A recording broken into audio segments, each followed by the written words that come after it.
Sarah Bennett massaged her temples as she reviewed her presentation notes one final time at the red light. The morning sun streamed through her car window, highlighting the scattered coffee cups that testified to countless late nights preparing this police reform proposal. Her laptop bag in the passenger seat held 3 months of research, statistical analysis, and community testimonies, all aimed at addressing systemic biases in law enforcement. The light turned green, and Sarah accelerated her Mercedes E-Class sedan, a car she'd chosen deliberately, knowing how appearances mattered in her line of work.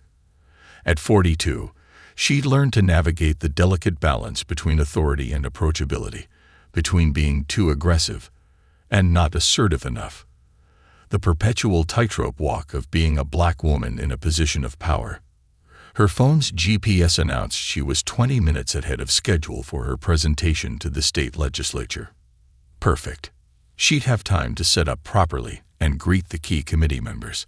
As she mentally rehearsed her opening remarks, red and blue lights suddenly erupted in her rearview mirror, shattering her concentration.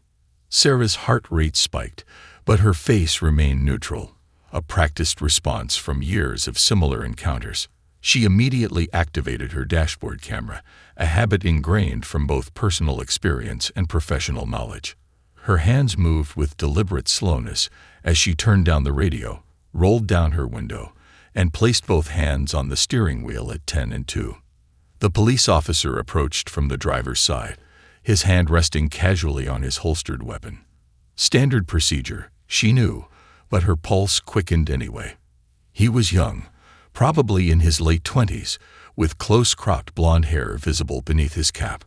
His nameplate read Officer P. Morrison. "License and registration, ma'am," he said, shining his flashlight into her car despite the morning sunlight. Sarah noticed he hadn't stated the reason for the stop, a detail she'd highlighted in her recent policy draft about traffic stop protocols. "May I ask why I'm being pulled over, officer?" Sarah kept her voice steady and professional, though her mind raced through the implications of being late to her presentation. Her fingers itched to reach for her government ID, tucked behind her regular driver's license, but she resisted. This moment was exactly why her research mattered. "Your right taillight's out," Officer Morrison replied, still waiting expectantly for her documents. Sarah knew this was impossible. Her car had passed its monthly maintenance check just 3 days ago, a precaution she took religiously to avoid exactly this type of situation. Sarah reached slowly for her purse. "Officer, I had my car serviced 3 days ago." All lights were functioning properly. She handed over her regular driver's license rather than her government credentials. The weight of her policy director badge seemed to burn in her wallet, but she needed to experience this interaction as any other citizen would. "Nevertheless, ma'am, I observed the taillight was out." His tone carried that familiar edge of authority that brooked no argument. As he walked back to his patrol car with her license, Sarah glanced at her watch. The digital display now showed 25 minutes until her presentation. Each passing minute eroded her carefully planned buffer time. She watched in her side mirror as Officer Morrison ran her information, her mind already calculating how this interaction would impact her morning. Behind her professional composure, frustration simmered. The irony wasn't lost on her, being delayed by the very system she was trying to reform. On the morning she was set to present solutions to prevent situations exactly like this one. 2 weeks after the traffic stop, Sarah entered the county courthouse at precisely 8:45 a.m. The familiar scent of lemon-scented cleaner and decades-old wooden benches filled the air as she made her way through the security checkpoint. The bailiff's eyes lingered a moment too long on her business-casual attire, a deliberately chosen navy blazer and slacks that walked the line between professional and ordinary citizen. The courthouse corridors hummed with the nervous energy of people awaiting their fate. Sarah chose a seat in the back row of courtroom 3B, close enough to observe but far enough to maintain a complete view of the proceedings. Her policy director's instincts kicked in as she opened a note-taking app on her phone, disguising her professional assessment as casual scrolling. Judge Michael Richardson's reputation preceded him long before he entered the courtroom. At 63, with silver hair and wire-rimmed glasses, he cultivated an image of stern authority that had earned him the nickname Maximum Mike among local defense attorneys. The bailiff's voice cut through the murmuring crowd. All rise. The Honorable Judge Michael Richardson presiding. Sarah remained seated longer than necessary, noting how the judge's eyes swept the room before he took his seat. She'd reviewed his record extensively during her research for the Judicial Fairness Act. 15 years on the bench, consistently higher fines than his colleagues, and a pattern that her data team had flagged multiple times. The morning docket moved with mechanical efficiency. Sarah documented each case with meticulous attention. Case number 1. White female, speeding ticket, 15 miles per hour over limit. Fine, $175. Case number 2. Hispanic male, rolling stop, first offense. Fine, $300. Case number 3. White male, expired registration, warning issued. Case number 4. Black female, failure to signal. Fine, $250. Each interaction revealed subtle but distinct differences. Judge Richardson's tone shifted almost imperceptibly between defendants, softer with some, more clipped with others. His patience for explanations varied too, stretching generously for certain stories while cutting others abruptly short. A young black woman 2 rows ahead of Sarah wiped tears from her eyes after being fined $400 for a parking violation. Her whispered plea about needing to pay her child's daycare had fallen on deaf ears. Sarah's fingers tightened around her phone as she added another data point to her growing collection. The electronic display above the judge's bench showed 10:45 a.m. when a familiar face caught her attention. Officer Morrison, who had issued her citation, entered the courtroom with a fresh stack of papers. He exchanged a friendly nod with Judge Richardson, a small gesture that spoke volumes about the system's interconnected nature. Sarah felt her own citation growing heavy in her blazer pocket. Her case would be called soon. The morning's observations had confirmed what months of data analysis had already told her team. Justice wore different faces depending on who stood before it. Her initial anger at the traffic stop had crystallized into something more focused, more purposeful. A young law clerk, noticing Sarah's intense note-taking, cast curious glances in her direction. Sarah maintained her carefully constructed facade of casual observation, but beneath it, her mind was already formatting these observations into supplements for her next policy brief. Next case, Judge Richardson's voice boomed through the courtroom. Citation number 47,829B, Bennett versus State. Sarah stood, smoothing her blazer with one hand while keeping her phone firmly gripped in the other. As she moved toward the front, she caught Officer Morrison's sudden look of recognition. The real performance was about to begin. Sarah Bennett approached the defendant's podium with measured steps, her heels clicking softly against the polished courthouse floor. Judge Richardson barely glanced up from the citation in front of him, his reading glasses perched low on his nose. The morning's proceedings had left a subtle sheen of exhaustion on his face, but his voice retained its practiced authority. "Ms. Bennett," he began, drawing out her name with the particular inflection she'd heard him use with other black defendants, a tone that managed to be simultaneously professional and dismissive. "You're here for a broken taillight violation, citation number 47,829B. How do you plead?" "Not guilty, Your Honor," Sarah replied, her voice clear and steady. She reached into her blazer pocket for the maintenance records she'd brought. "I have documentation showing my vehicle was fully serviced 3 days before the citation, including a complete inspection of all lights and signals." Judge Richardson's hand rose in a dismissive wave before she could fully extract the papers. "Ms. Bennett, this court has neither the time nor the inclination to review maintenance records that could have been generated anywhere." He peered at her over his glasses. "Officer Morrison is a decorated member of our police force with an exemplary record. Are you suggesting he fabricated this violation?" The courtroom had grown quieter. The ambient shuffling of papers and whispered conversations fading as the gallery tuned into their exchange. Sarah noticed Officer Morrison straightening his posture near the side wall, his chest puffing slightly at the judge's praise. "Your Honor, I'm merely presenting relevant evidence to support my plea," Sarah responded, carefully modulating her tone to remain respectful while firm. "The law permits defendants to present exculpatory evidence, as stated in State Statute 45.2b, which I believe you're quite familiar with." A flash of annoyance crossed the judge's face at her citation of the law.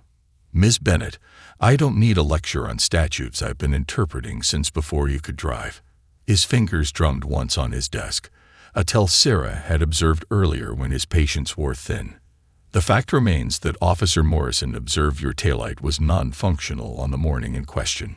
Sarah's hand tightened slightly around her phone, where her morning's notes provided stark evidence of the court's disparate treatment patterns. "Your Honor, if I may." "You may not," Judge Richardson interrupted, his voice carrying the weight of 15 years of unquestioned authority. "This court has procedures, Miss Bennett, and one of them is showing appropriate respect for both law enforcement and this bench. Your attitude suggests a certain disregard for these institutions." The word attitude hung in the air, a coded term Sarah had encountered countless times throughout her career. She noticed several heads in the gallery nodding, while others shifted uncomfortably, recognizing the familiar dance of power and prejudice playing out before them. Judge Richardson lifted his gavel, his expression suggesting the matter was settled. "Given the clear violation and your apparent reluctance to acknowledge it, this court finds you guilty and imposes a fine of $750, due within 30 days. The amount was significantly higher than any fine he'd issued that morning, a fact Sarah had meticulously documented. She could feel Officer Morrison's smug satisfaction radiating from his corner of the courtroom. The judge's hand began to descend with the gavel, ready to make the judgment official. "Your Honor," Sarah spoke, her voice cutting through the anticipatory silence. "Before you finalize that decision, I believe there's something pertinent to these proceedings that you should know." Judge Richardson paused, his gavel hovering mid-descent. A flicker of irritation crossed his face at this final disruption of his authority.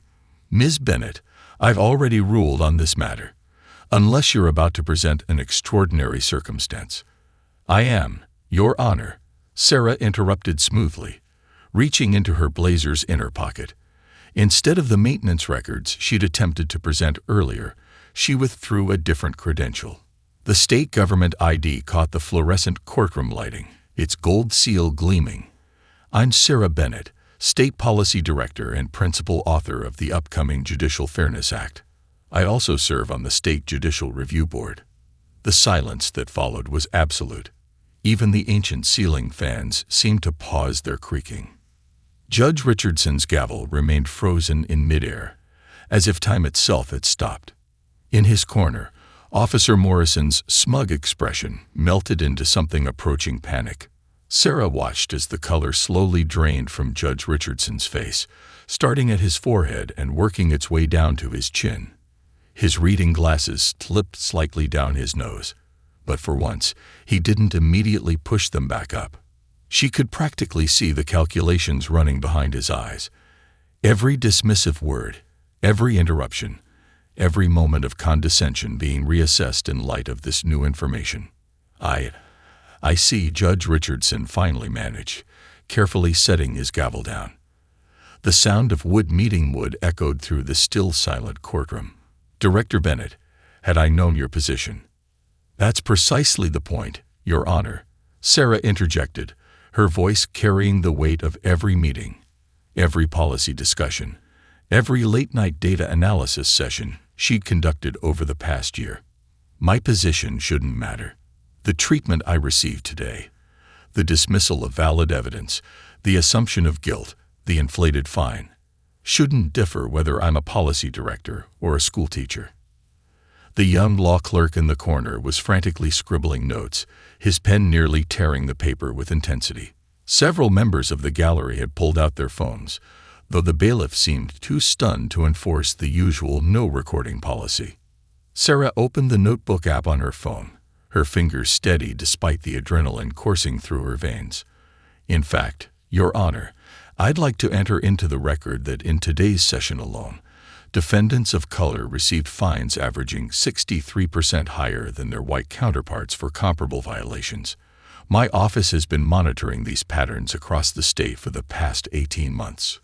Judge Richardson's hand moved toward his water glass, but he seemed to think better of it, perhaps noticing the slight tremor in his fingers. His normal commanding presence had deflated like a balloon, leaving behind a man who suddenly looked all of his 63 years. "Director Bennett," he began again, his tone completely transformed from its earlier condescension. "Perhaps we should discuss this matter in chambers." "With all due respect, Your Honor," Sarah replied, her voice firm but professional.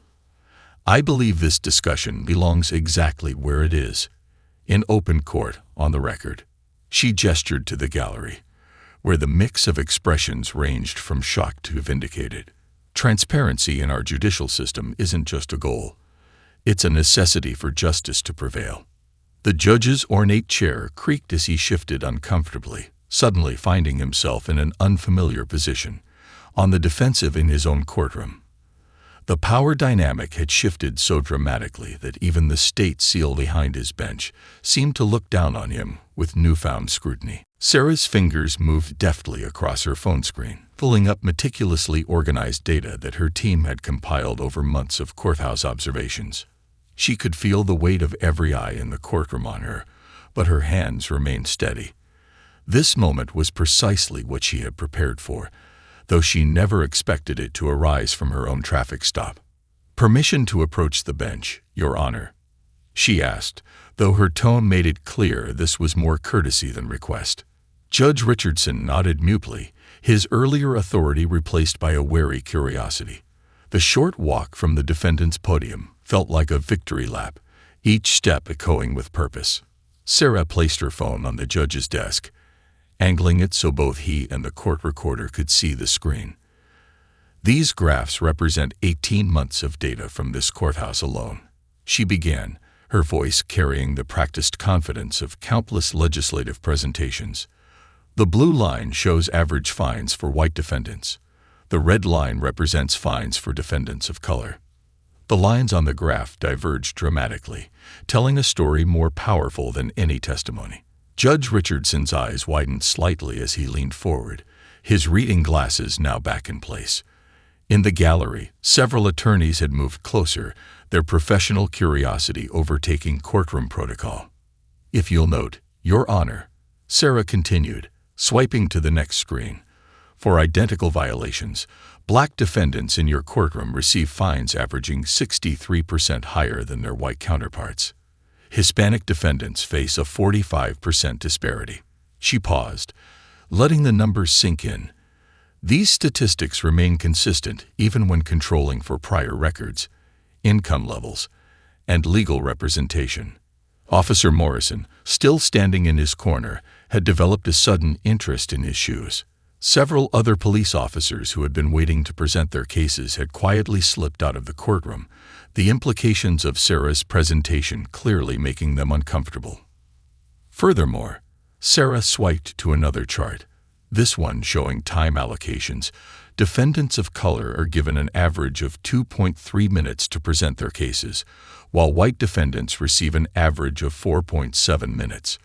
My own experience today, before you knew my position, fits perfectly within this pattern. Judge Richardson's face had taken on an ashen quality. The data before him wasn't just numbers. It was a mirror reflecting 15 years of unconscious bias made painfully conscious. His hands, usually so steady in wielding authority, now fidgeted with his reading glasses. "My team has observed similar patterns across the state," Sarah added, her voice softening slightly.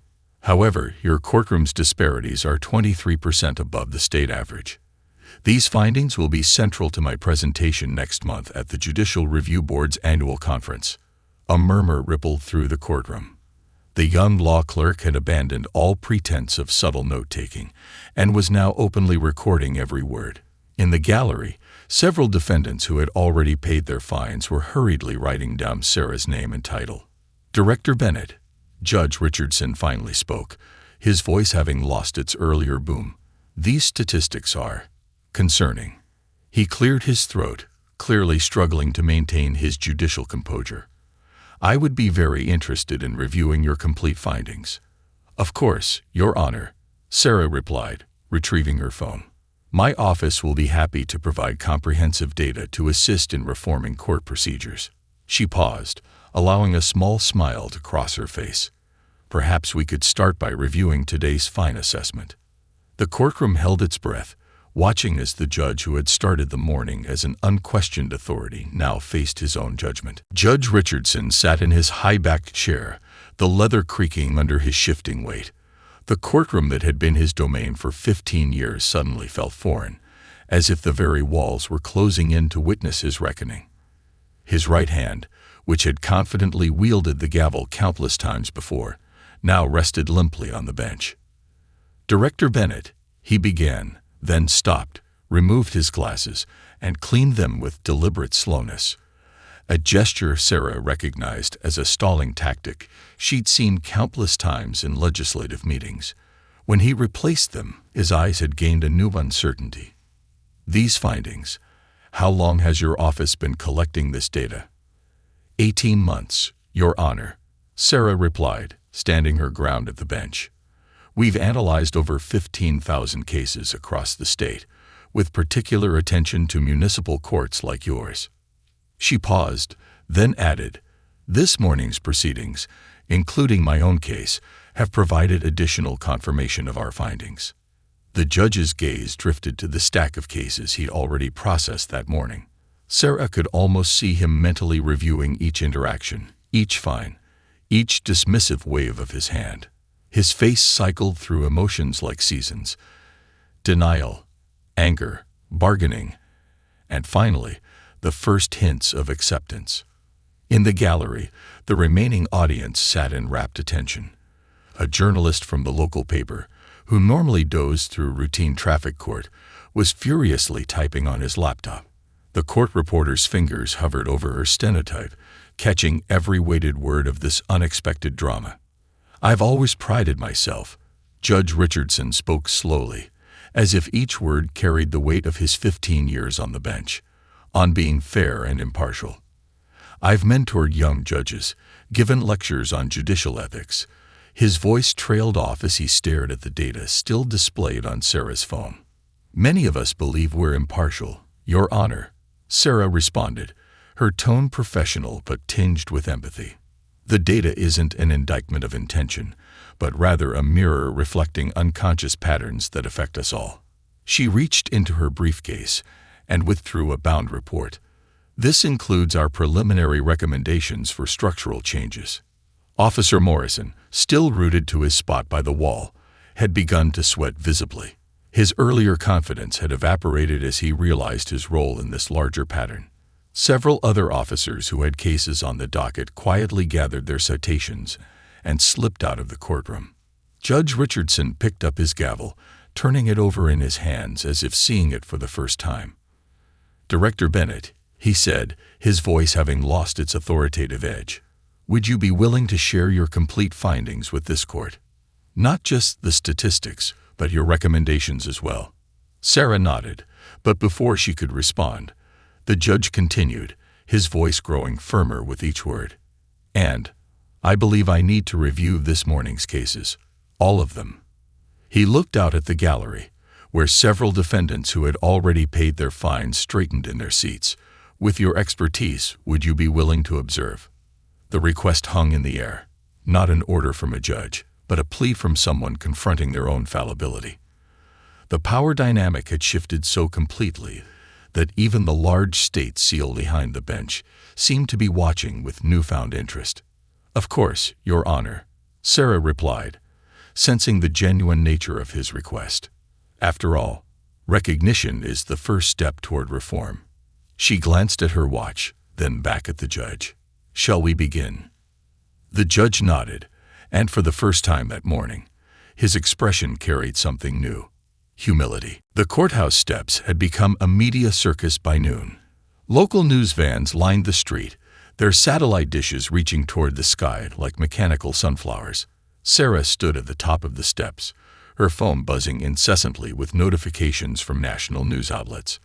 CNN, MSNBC, Fox News, all clamoring for the story of the policy director who turned a traffic stop into a landmark moment for judicial reform. Director Bennett, reporters called out, their microphones thrust forward like spears. Is it true Judge Richardson has called for a complete review of his past cases? Will this affect the upcoming Judicial Fairness Act? Do you plan to file formal complaints against Officer Morrison? Sarah handled each question with the practiced ease of someone who had spent years navigating political waters. This morning's events highlight the urgent need for systematic reform, she stated, her voice carrying across the courthouse plaza. Judge Richardson's willingness to confront these issues head-on demonstrates the potential for positive change within our judicial system. Inside the courthouse, behind heavy wooden doors, a different drama was unfolding. Judge Richardson had sequestered himself in his chambers, surrounded by years of case files. His clerk, Thomas, watched through the doorway as the distinguished judge methodically reviewed case after case, his face growing more troubled with each file. Sarah's phone buzzed again, this time with a text from Thomas. He's been reviewing cases for 3 hours straight. Hasn't even touched his lunch. Never seen him like this. She saved the screenshot for her records, knowing this moment of self-reflection was as significant as any policy change. By mid-afternoon, social media had caught fire with the story. #JusticeReform and #Courtroom Equality were trending nationwide. Video clips of Sarah's courtroom confrontation, secretly recorded by spectators despite court rules, had gone viral. Each share, each retweet, each commentary added fuel to a conversation that had been simmering for years. The state governor's office issued a statement supporting Sarah's work and announcing an expedited review of the Judicial Fairness Act. Politicians who had been dragging their feet on reform suddenly found their schedules open for meetings with Sarah's team. As the sun began to set, casting long shadows across the courthouse columns, Sarah received another message, this time from Judge Richardson himself. His formal judicial letterhead carried a single paragraph. Director Bennett, after reviewing just a fraction of my past cases, I am formally requesting a complete audit of my court's records. I am also voluntarily enrolling in the implicit bias training program that I previously opposed. Your data wasn't just numbers. It was a wake-up call that I cannot ignore. Sarah forwarded the letter to her team with a single comment. It begins. Later that evening, as news crews finally packed up their equipment, Officer Morrison approached Sarah in the parking lot. His earlier arrogance had been replaced by something approaching understanding. Director Bennett, he started, then paused, struggling with words that didn't come easily. Those statistics, they made me think about things differently, about how many times I might have, without even realizing. Sarah listened, recognizing the difficult journey from denial to awareness. Officer Morrison, she replied, her voice firm but not unkind, would you be interested in joining our pilot program for law enforcement reform? As she drove home that evening, Sarah passed the spot where she'd been pulled over 2 weeks ago. Her broken taillight, that never was broken, had illuminated something far more significant than a traffic violation. Her phone buzzed one final time. CNN was offering a prime-time slot to discuss judicial reform. Sometimes, she thought, the most powerful changes start with the smallest injustices. 6 months had transformed Courtroom 3B beyond mere physical changes. Gone were the intimidating high benches and imposing Baroque fixtures. The space had been redesigned to create a more equitable environment, with the judge's seat lowered and the defendant's podium raised, a subtle but powerful shift in the physical manifestation of justice. Sarah stood at the newly installed podium, facing a packed room of judges, law enforcement officers, and court officials. The mandatory judicial training program, once considered radical, was now being implemented statewide. Judge Richardson sat in the front row, his choice, not protocol, taking notes with the same intensity he once reserved for passing judgment. Systemic change. Sarah began, her voice carrying the weight of both authority and experience. "Starts with recognizing our own biases." She clicked to the next slide, showing the dramatic reduction in fine disparities across the state's courts over the past 6 months. When we confront uncomfortable truths with honesty and accountability, transformation becomes possible. The data told a compelling story. Since the incident, Judge Richardson's court had become a model for reform. Fine disparities had dropped by 67%, case review times had equalized across racial lines, and public trust scores had risen significantly. The judge himself had become an unexpected ally, speaking openly about his journey from defensive resistance to active advocacy. Officer Morrison, now a regular participant in the Police Reform Committee, raised his hand during the Q&A session. "Director Bennett," he spoke, his voice carrying a new humility, "could you share how departments can better track and address disparities in traffic stops?" Sarah smiled, remembering their first encounter. "Actually, Officer Morrison's question leads perfectly into our next initiative." She revealed the beta version of a new police dashboard system designed to provide real-time analytics on traffic stops and citations. Transparency isn't just about acknowledging problems, it's about creating tools to prevent them. During the break, Judge Richardson approached Sarah, his demeanor markedly different from their first encounter. "You know," he said, adjusting his reading glasses, "my grandchildren read about our courtroom confrontation in their civics class last week." He chuckled softly. "They asked me if I was the mean judge in the story." "And what did you tell them?" Sarah asked, genuinely curious. "I told them I was the judge who learned to be better," he replied, his eyes carrying the wisdom of hard-won self-awareness. "Sometimes our greatest moments come from our most uncomfortable ones."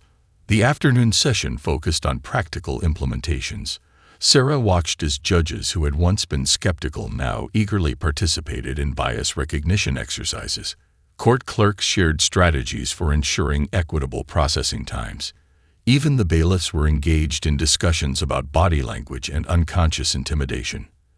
As the session concluded, a young black law student approached Sarah, clutching a copy of the Judicial Fairness Act. "Director Bennett," she said, her voice trembling slightly, "your confrontation with Judge Richardson inspired me to pursue judicial reform law. Would you sign this?" Sarah took the document, remembering her own early days of dreaming about changing the system. As she signed, she noticed Judge Richardson watching from across the room. Their eyes met, and he nodded, a simple gesture that spoke volumes about how far they'd both come. Later, as Sarah packed up her materials, she found a handwritten note on her podium. In Judge Richardson's distinctive scrawl, it read, "Thank you for holding up the mirror. Some reflections are hard to face, but without them, we cannot truly see justice." She folded the note carefully and placed it in her briefcase, next to her vehicle maintenance records from that fateful day. Sometimes, she reflected, the most profound changes come not from grand gestures, but from simple moments of truth, even if they start with a traffic stop that should never have happened.